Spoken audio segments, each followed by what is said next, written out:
distinguished guests, ladies and gentlemen, those from Malaysia and from Japan. I am delighted to be here this morning to address the symposium of Low Carbon Asia Research Project. Let me begin to thank the organizer for giving this opportunity to speak on the issue so relevant to our region, that is the need to balance economic development with environmental sustainability.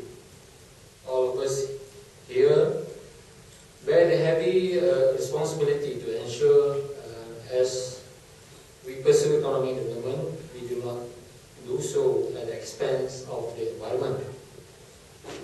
In Malaysia, we will do our very best to carry out the mandate given to us in managing, conserving, controlling and protecting Malaysia's natural resources and environment in accordance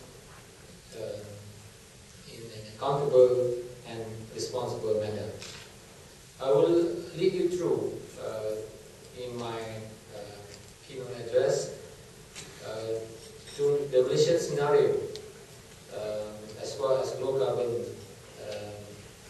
project is concerned, and what are the policies governing the low emission initiative, and I will lead you through also to our initiative as to the formulations of the Green Cities project, and what is the institutional framework that we are having now. So the need for environmental conservation is certainly not a new issue. Why then are global communities and countries paying the environment, particularly climate change, such a great attention today? This is because these issues are no longer confined to national borders, rather than they become universal and cross-sectoral in nature, transcending the traditional understanding of environmental matters and affecting human beings globally as well as economic growth of all nations. That what we are witnessing today speak for themselves. Higher temperatures, changing landscapes, species of wildlife on the brink of extinction, rising seawater, drought, wildfire, heat waves, flood, storm, hurricanes, and higher incidence of hunger due to crop failure, and this is due to what we are phenomenon that we are facing today. The carbon dioxide emission are now 30% higher than the level when the framework of Convention on Climate Change, or UNFSS, was signed 18 years ago. Given the current rate of increase, if nothing is done to rectify the situation, the carbon dioxide in the atmosphere could more than double 3 times than at the end of this century.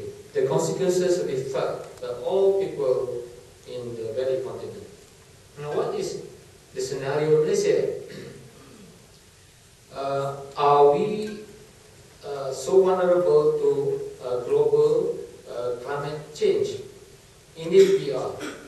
The past records of Malaysia climate indicate that parallel global environmental trends research by the Governmental Panel on Climate Change state that temperature records from 1951 to 1996 showed an increase of 0.18 degrees Celsius per decade, while the rise in sea level for the period of 1986 to 2006 is approximately 1.25 mm per year. Further assessment conducted by National Hydraulic Research Institute of Malaysia, or NAREM, in 2006 also showed that temperature in Peninsular Malaysia may rise by 2 degrees Celsius by mid and end of the century, and furthermore a substantial increase in monthly rainfall over the northeast coastal region and decrease in west coast Peninsular Malaysia are likely. Now, to combat climate change, as we all know, our Prime Minister of Malaysia, Yang Dato Sri Najib Gaza has announced that aspirations to reduce carbon dioxide emission to 40% by the year 2020 compared to the 2005 level, subject to assistance, of course, from developed countries. And PM said that cut was conditional on receiving the transfer of technology and adequate financing from the developed world. PM also announced that Malaysia was committed to ensure at least half of its land area remain as forest as pledged at the Rio summit. Now, sustainable urban development is one of the major challenges of the global world. Sustainable urban development means improving the quality of life, human life, while living within the carrying capacity of the supporting ecosystem. Thus, the challenges of sustainable urban development is to balance between social sustainability, ecological sustainability, and economic sustainability. We know this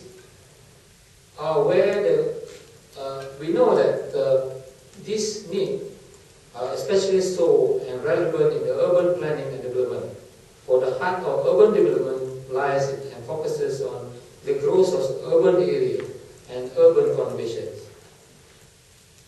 United Nations or Habitats highlights that 2 billion people are migrating to cities, and city dwellers consume about 70% of the energy and generate 80% of the waste.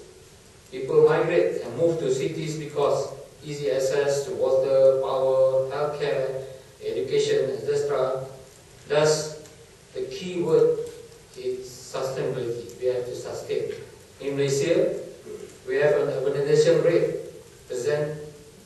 presently at 65%, but we had it at 42% way back in 1990, and we are approaching 75% of urbanization rate in 10 years' time. Now, ladies and gentlemen, the Malaysian government, like all other counterparts globally, has formulated policies that have taken strategies, programs, and project initiatives towards sustainability. In fact, I would like to share with you the strategic approaches that have been implemented by the government. It includes the fundamental framework, the Malaysian Government Transformation Program, or GTP, that has 4 pillars that concentrate on, firstly, is on the introduction of what we call the development that centers on the government aspiration to unite nations under the slogan of One Malaysia, that is people first, performance now, where the development focus in an inclusive approach and national integration is based on acceptance rather than tolerance. The GTP is designed to provide all Malaysians access to improved public services irrespective of race, religion, and region.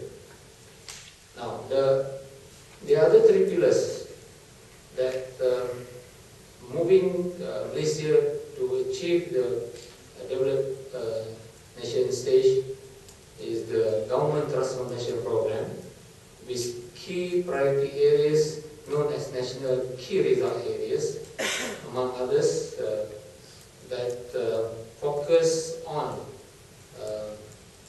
enhancing business climate, fighting corruption, improving infrastructure, streamlining government procedures, and strengthening the education system.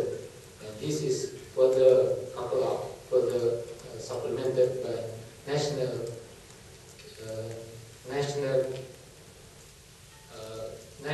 key economic activities, which is the key driver to success of programs such as activities that have potential to contribute significantly to the growth of the economy in Malaysia. And last, the 4th pillar is none other than the 5-year Malaysia plan, which we have embarked on the 10th Malaysia plan for the period of 2011 to 15, where it includes the strategy to the introduction of energy efficiency guidelines for building, improvement to the road system, construction of the system, and of course promulgation of pollution laws and their enforcement. All these elements are included in the Malaysia plan. Ladies and gentlemen, further supported this strategic documents, strategic development, are the various policies. Namely, we have introduced climate change policy in 2009 to ensure that climate resilient development to fulfill national aspirations for sustainability. It includes mainstreaming climate change. Government recognizes there is such a problem with climate change, therefore we have to mainstream it into the national development. It includes also the strategies for adaptation. By adaptations means it will help the communities and ecosystem to cope with the impact. And thirdly, by mitigation, that is to action to reduce gas emission. And of course, climate change transcends all levels and sectors. Therefore, it calls for collective responsibility. That calls for coordination. Another policy is the National Green Technology Policy, also introduced in 2009, consisting of 4 pillars. That is energy, environment, economy, and social. In energy sector, we seek to attain energy independence and promote efficient utilization of energy. Environment, we need to conserve and minimize the impact on the environment. Economy, to enhance the economic development through the use of technology, and socially it has to improve the quality of life. Now these are the 2 prominent policies as far as low carbon and sustainable development agenda recently introduced in 2009. But ladies and gentlemen, the core objective of the land use planning is to contribute to the achievement of sustainable development. Most activities occur on land. Therefore, currently, all physical planning and land use development are under the purview of Town and Country Planning Act 1976, Act 172, which developed development policies and implementation of existing planning documents, and of course it protects and to improve physical environment and social needs of the people. Now, as far as the planning hierarchy or level is concerned, we are doing it in the 3 levels. There is national planning, regional planning or state level, and of course local planning. And necessarily, we use the 172 to do the planning at various levels, all the 3 levels. We have also a national urbanization policy that is to create a visionary city with a peaceful community and living environment through sustainable urban development. This has been introduced in 2006. Ladies and gentlemen, another prominent document is National Physical Plan. It is with this establishment of document, we are going to establish an efficient, equitable, and sustainable national spatial framework to guide the overall development of the country towards achieving developed and high-income nation status by 2020. Essentially, the National Physical Plan includes a written statement that formulates and strategic policies to identify the development directions of overall physical land use and conservation of resources in Peninsular Malaysia, and some of the functions to provide physical dimensions of the economy, and to optimize the utilization of land and natural resources, and to secure the spatial and environmental quality, and to promote balance in regional development. And of course, as far as NPP is concerned, as far as the reduction of carbon emissions is concerned, there are policies on the spatial planning framework incorporates mitigation and adaptation measures against climate change. We established ESA, environmental sensitive area, that shall be integrated with planning. TOD concept, or transport oriented development concept, on the basis of urban and land use planning, and of course, integrated public transportation shall be established. These are all included in the National Physical Plan. As far as the other policies and documents concerned, we have established planning guidelines. We have established the guidelines on recreational and public open spaces, rooftop gardens, and planning green neighborhood. This is the most recent one. And there is a prominent document also, what we call Malaysian Urban Indicator Network, known as MUNINET, that measure the rate of sustainability or the level of sustainability of cities in Malaysia. In fact, we have introduced this way back in 2002, where it measures the level of sustainability of cities. And for many times, city of Malacca have established or has reached the level of sustainability for a few years back. We are currently reviewing some indicators, and we will be measuring the level of sustainability. And I'm glad to say that by having this indicator, we can include some of remedial policies, programs, and strategies to attain the level of sustainability. Now, ladies and gentlemen, in recognizing the importance or potential of regions, Government of Malaysia has introduced economic corridors, where essentially develop conurbation of cities and cities to have the growth of the regions. We have 5 economic regions, namely the Northern Corridor Economic Region, NCR, further up there. Another one is Johor, Bahru, and Iskandar, Malaysia. The third one is East Coast Economic Region, ECR, and in the East Malaysia will be the Sabah Development Corridor and Sarawak Corridor of Renewable Energy. Through this region, economic regions, all cities and conurbations and secondary cities are to be developed, and this is the way we can include the policies to control the carbon emission.